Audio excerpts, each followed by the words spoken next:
Are you tired of hearing this dialogue? What did you learn today? And hearing nothing. By understanding how the mind works, we can better support our students in not only understanding information, comprehending information in a classroom, but acquiring it and remembering it long term. You will find by using these 6 tips to increase memory in the classroom that students will acquire and remember information, content, and vocabulary much faster.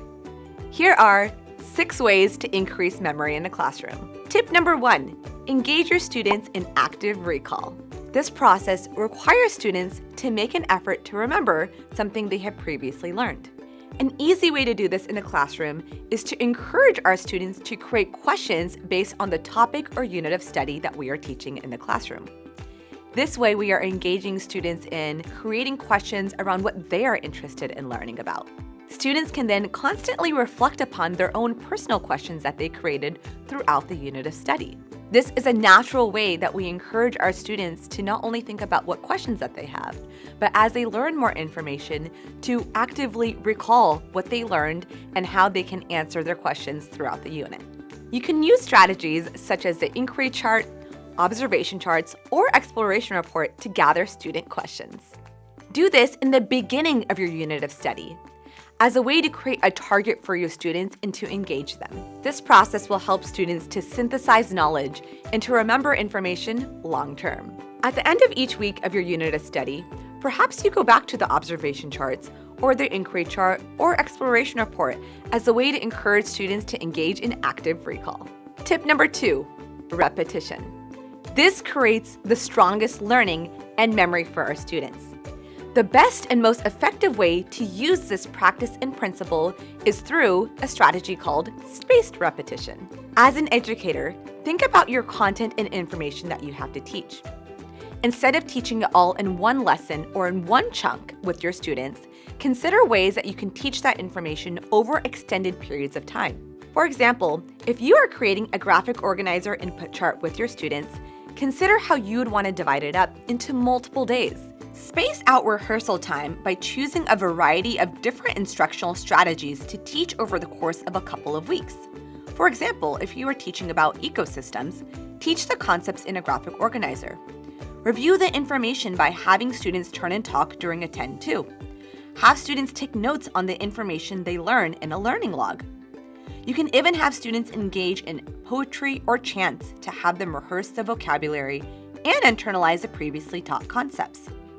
The key is to frequently and consistently teach the concepts from your standards in different ways over extended periods of time. The more exposure students have to language, the more likely they will be to acquire the concepts. Tip number 3, say it out loud. Research has demonstrated that by saying words out loud or even just mouthing them, the language becomes more distinctive for the brain. Speaking words out loud is a way to activate the brain, as it creates auditory links which increases long-term memory around the language and concepts being taught. Use strategies such as say it with me, 10-2 discussions, poetry, big books, or even team tasks to engage your students in producing language orally. This will actively involve students in producing vocabulary and having conversations with academic discourse around the unit of study. Tip number 4, write it down. In the age of technology, it is critical that we emphasize the importance of writing information down. By writing information on paper, we give our brain an encoding boost. This happens because the brain is more actively engaged as it is rehearsing the information that was just learned, and students are engaged in physically writing the information down. Research demonstrates the process of writing impacts learning, retention, and recall. One way to do this is to have students take notes in the way that best works for them in a strategy called the learning log. Students can sketch, process in primary language, label their work, and so on. The idea is to teach our students metacognition. How do they best process and organize information on paper? Tip number 5, create imagery. In order to actively engage the brain in learning new information or vocabulary, consider presenting that information using a visual first. This can be in the form of realia, picture file cards, sketches, video clips, or any objects that are related to your unit of study. When planning your unit of study, consider what resources or visuals you have available to you. Once you have decided what these resources are, try linking this to the examples that you'll be teaching about in your unit of study. This is a way to make your unit of study come to life for your students and to actively engage and excite the brain. This provides the brain with a visual to attach the concepts students are learning to.